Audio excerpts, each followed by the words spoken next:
The night in London was unusually warm when, on the 2nd of September 1666, a fire broke out in a small bakery on Pudding Lane.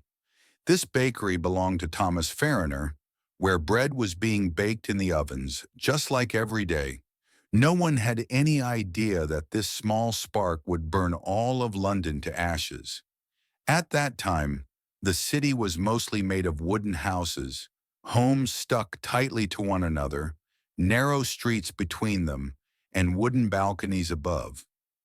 All of this was the perfect trap for the fire to spread. Around 1 a.m., the working staff in the bakery noticed smoke. Farriner tried to escape, jumped from the balcony, and got his family out. But the servant Mary got trapped in the thick smoke and died there. People thought the fire would remain limited to the bakery, but the wind was blowing extremely fast. As soon as the flames reached the roof, the entire Pudding Lane turned into a fire tunnel. The fire spread through the alleys and ignited other wooden shops within seconds. The first method to stop a fire was a fire break, which meant demolishing nearby houses so the fire could not jump across. But when the Lord Mayor, Sir Thomas Bloodworth, was awakened and informed, he underestimated the situation. His response was, "A woman might piss it out." This careless judgment made the fire unstoppable, because if blocks of buildings had been demolished right then, the fire might have been contained that very night. By morning, the fire had moved toward London Bridge. The wind was so strong that the flames leaped over the Thames River and reached the shops on the other side of the bridge. People were running away, leaving their homes, renting carts, but the cart owners increased their prices so much that poor people had no choice but to abandon their belongings and save their lives. Children were being carried on shoulders, animals were being let out, and the elderly were being supported as people fled the city. This scene was no less than a war zone. Gunpowder was stored in the Tower of London, and soldiers feared that if the fire reached it, the entire city would explode. King Charles II and the Duke of York personally took command and ordered the military to create fire breaks. Now the government had become serious. The king himself came into the streets, motivated civilians, and worked alongside soldiers to demolish buildings and stop the fire. Without his leadership, the fire might have spread across the entire kingdom. St. Paul's Cathedral, the biggest landmark of the city, was thought to be safe because it was a stone building. But inside, wooden scaffolding had been installed due to ongoing renovation. As soon as the flames reached it, the scaffolding turned the cathedral into a giant torch. The wind converted it into a firestorm. The roof of the cathedral began melting from the extreme heat, and molten lead flowed down. People were shocked to witness this. London's heart was burning and collapsing. Firefighters at that time used leather buckets, hand pumps, and hooks. Water pipes were few and had very low pressure. In many areas, there was no water supply at all because the routes to the Thames River were also blocked by flames. Fire brigades tried demolishing one house at a time.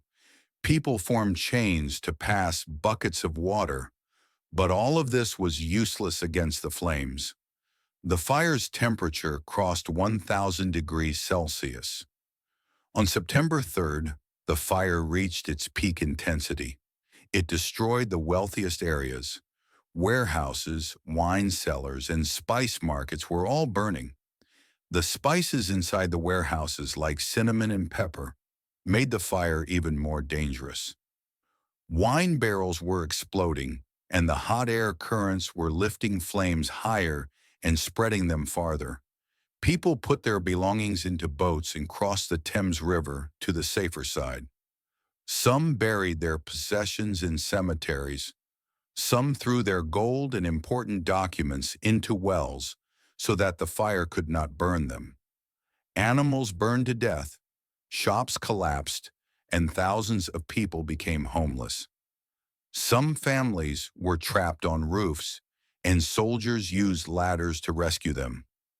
On the night of the 4th of September, the wind finally began to calm down. This natural factor was the most important one. More than human effort, the stopping of the wind became the main reason the fire could be controlled. On the 5th of September, people saw that flames remained only in a few corners. The Duke of York and soldiers completed the final fire breaks and defeated the fire in the last blocks. When the smoke cleared, people were shocked to see their city.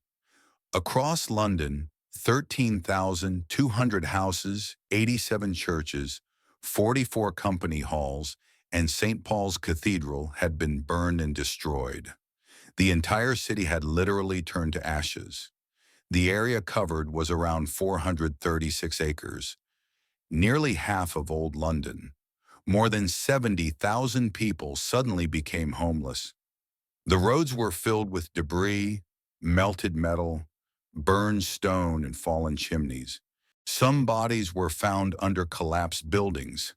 But according to official records, the documented deaths were surprisingly low because the poor and middle class were not recorded. Real deaths are considered unknown but very high. After the fire, the biggest fear was an epidemic because rats and disease could easily spread.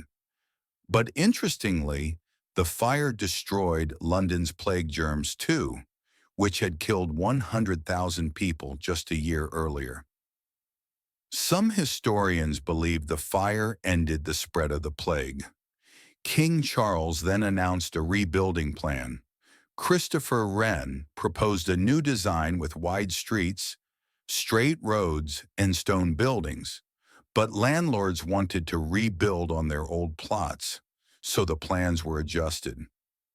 Even then, London adopted stone and brick construction instead of wooden houses, making the city safer from future fires. The most important lesson from this tragedy was that a city needs proper fire breaks, building regulations, and emergency systems. After this, London changed its entire architecture. Distance between houses, fireproof materials, and improved water supply systems were introduced. The modern London we know today was built after this tragedy. The Great Fire certainly destroyed London, but the modern organized city that rose afterward was born from these ashes. Even today, structures at Pudding Lane and Monument Street stand to remember this event. This chapter of London is both painful and powerful, a city falling and rising again. In history, this event was not just a fire. It was the rebirth of an entire society. Thanks for watching. See you in the next video.